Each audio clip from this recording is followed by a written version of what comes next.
শ্রী বামদেবের ইষ্ট দর্শন। কুটিরে প্রবেশ করে কিছুক্ষণের মধ্যেই বামা ফিরে এলেন কৈলাসপতির কাছে। কৈলাসপতি বাবা বামাকে জিজ্ঞাসা করলেন, কি দেখলি? এক আশ্চর্য দৃশ্য দেখলাম বাবা। দেখলাম অন্ধকারে এক স্নিগ্ধ জ্যোতি।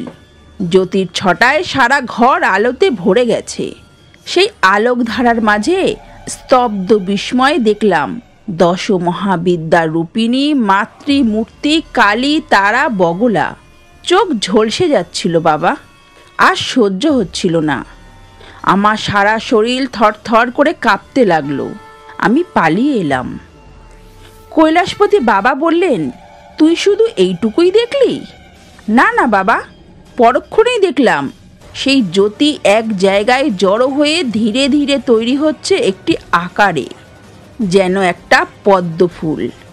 সেই পদ্ম ফুলের মাঝে ফুটে উঠল জ্বলন্ত এক বীজ মন্ত্র।